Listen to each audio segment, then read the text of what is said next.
On September 15th, the US ban on Huawei took effect. Almost all major component manufacturers in the world will no longer supply chips to Huawei. Even China's own chip foundry giant, SMIC, has euphemistically stated that it must have absolute compliance with international regulations.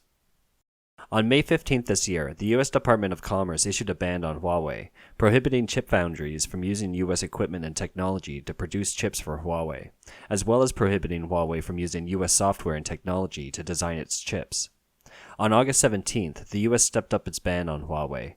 The ban blocked loopholes where American companies could sell products to third parties, and then third parties could sell products to Huawei. Recently, at the 2020 summit of the China Info 100, Huawei's consumer business CEO, Richard Yu, announced that this fall, Huawei will release its new flagship smartphone, the Huawei Mate 40, which will be equipped with Huawei's own Kirin 9000 chip. However, due to the stepped-up sanctions, Richard Yu said, "We will be unable to produce chips. It's very difficult. There will be a chip shortage. This may be the last version of Huawei's high-end smartphone, powered by Kirin chip."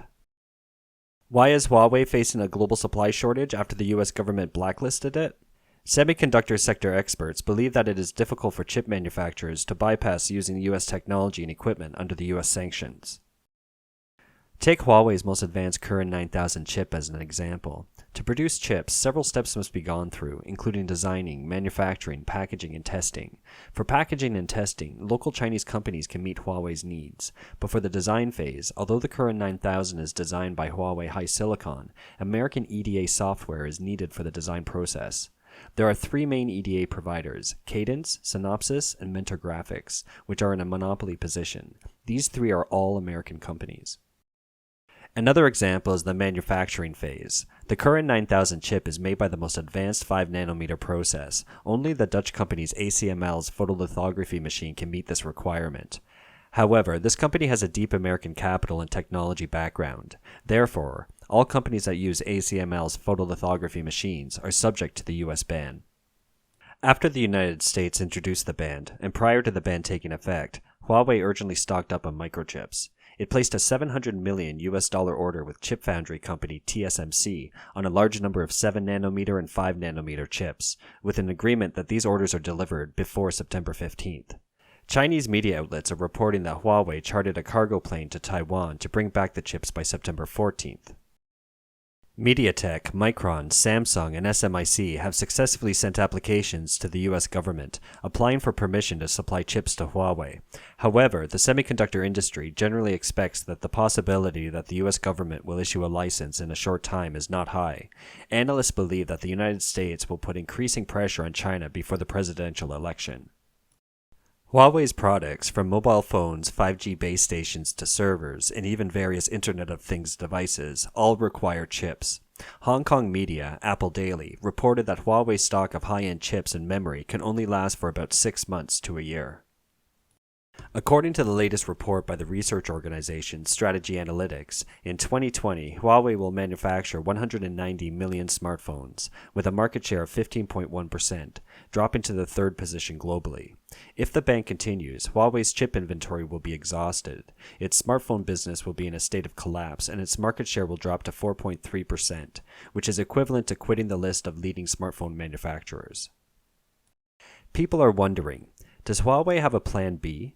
Is it possible for Huawei to use made-in-China chips? Recent indirect information obtained by Chinese media from Huawei's top executives show that Huawei does not have a plan B in the face of chip shortages. Huawei's current flagship smartphone chips use 7nm or 5nm processes. China's top chip maker, SMIC, can only make 14nm chips, and it will take at least 3 to 4 years to catch up with the current technology.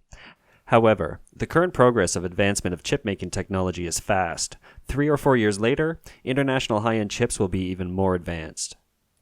On September 5th, a number of media outlets stated that SMIC is suspected of having ties with the Chinese military, and the US government is considering adding SMIC to the trade blacklist. If SMIC was blacklisted, then Huawei's last glimmer of hope will be shattered, and what will follow is the Chinese government's hope of making domestic chips. Market research firm IC Insights noted that the Chinese semiconductor sector's self-sufficiency rate was about 15.7% in 2019, up only slightly from 15.1% in 2014. The Chinese government has worked hard to develop its domestic chip industry in an attempt to reduce dependence on foreign companies. A target has been set by China to reach a chip self-sufficiency rate of 70% by 2025.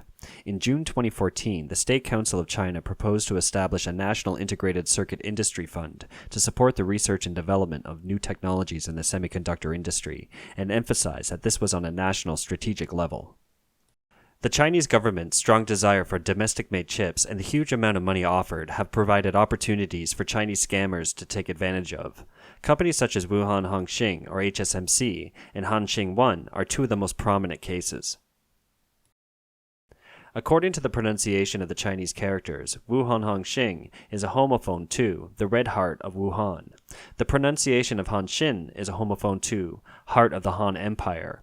In Chinese culture, Han Empire usually represents China, so Hanxin expresses the meaning of the heart of China.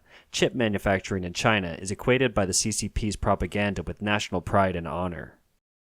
HSMC was established in November 2017 with a supposed total investment of RMB 128 billion or 18.9 billion USD. HSMC's attempt at producing microchips failed miserably. Using 2.5 times the salary, HSMC brought in TSMC's former COO, Dr. Sang-Yi Chiang, as its CEO. HSMC also recruited nearly 100 engineers from TSMC. The company also imported a lithography machine from ASML in the Netherlands. Several years have passed. HSMC has yet to produce a single chip. It was reported that the project's funding chain was broken. HSMC mortgaged the Dutch lithography machine to a Wuhan bank in January this year and received 580 million yuan from this bank. Yet HSMC still owes more than RMB 90 million in debt. The status of this lithography machine is brand new and has not been used, suggesting that since the establishment of HSMC, it hasn't even turned on the machine to make chips. Analysis by local Chinese media suggested that HSMC's entire plan may have been a scam to defraud the local government of investment dollars. What caused suspicion was that the goal that HSMC had set was almost impossible to achieve from the very beginning. They claimed they could build 14nm and 7nm production lines with an annual output of 60,000 wafers, and they also claimed that the production line simulation staff had already begun to tackle the 3nm process, even though currently, in the world, the smallest process is the 7nm, with only Samsung and TSMC being able to achieve it. It seems rather unrealistic for them to claim that they can surpass this technological challenge. In 2018 and 2019, twice, HSMC had to participate in major lawsuit cases in Hubei province. However, the cases have never been resolved, but were removed from significant cases in Hubei province in 2020. The former high-level executives of HSMC continue to use the same operating methods to establish chip companies in cooperation with other provincial governments in China. Concerning Hanxin 1, the scam that they came up with was so simple that it seemed unreal. How this company went about making chips is as follows. A man named Chen Jin went to the United States to ask an acquaintance to download the source code of a chip from Motorola. His younger brother in the United States then helped him buy a batch of Motorola DSP 56800 series chips. He asked a house decoration worker to sand off the original Motorola logo on the chip and replaced it with the Hanxin logo. Surprisingly, this counterfeit chip easily passed inspection by a group of Chinese experts. The chip even became a pride of China. It also cheated the Chinese government of 110 million yuan or 16.25 million USD in scientific research funds. Even more amazing is that the scam wasn't exposed until 3 years later, and that Chen Jin has yet to receive legal repercussions. Chen Jin now owns a company in the Chinese chip industry. Some of the other people involved even became vice deans of the Microelectronics Institute at Shanghai Jiao Tong University. Some commentators believe that whether it is the Red Heart of Wuhan or the heart of the Han Dynasty, the Chinese government and state-owned banks have invested huge amounts of money. It is enough to allow big and small scammers to weave a strong and protective corruption network that they can enjoy, at ease, for the rest of their lives. Although the Chinese government hopes to make chips for a long time, it has not intended to rely solely on its own efforts to achieve success. Dynamic random access memory is very important in commercial chips. In 2014, China invested $10 billion to set up 3 memory manufacturing companies, including Jinhua, which is responsible for producing general-purpose memory chips. However, Jinhua poached technical talent from Micron Technology in the US and had spies steal more than 900 technical secrets and patent files from Micron. In 2017, Micron filed a lawsuit in Taiwan. The U.S. Department of Justice announced in 2018 that a federal grand jury had indicted Fujian, Jinhua, its partner, Taiwan Linhua Electronics, or UMC, and 3 employees of Linhua for allegedly stealing Micron's intellectual property and trade secrets, estimated to be worth $8.75 billion. The U.S. then announced a ban on the export of technology and components to Jinhua. On June 12th, the court in Taiwan sentenced the 3 Taiwanese engineers to several years in prison and fined them tens of thousands of dollars each, while UMC was fined 100 million NT dollars, or 3.44 million USD. The lawsuit by the U.S. Department of Justice is still ongoing in the U.S. Because of the U.S. Department of Commerce's injunction, Jinhua cannot use imported parts, components, and equipment, and the company now is in a difficult situation. An academic from the Chinese Academy of Engineering said in an interview with Chinese media, the Huawei case is a warning. With regards to developing technologies of chip manufacturing, China should have the mentality of working hard for 10 years before seeing results. China can no longer use its previous methods in the face of U.S. sanctions. He hopes that China's chip research team can stick to a decade of diligent hard work, but how many people are willing to work for a decade with unforeseen results when scammers can quickly gain wealth and glory? Thanks for watching. We are actively growing this channel so we can continue to bring you the best information available out of China.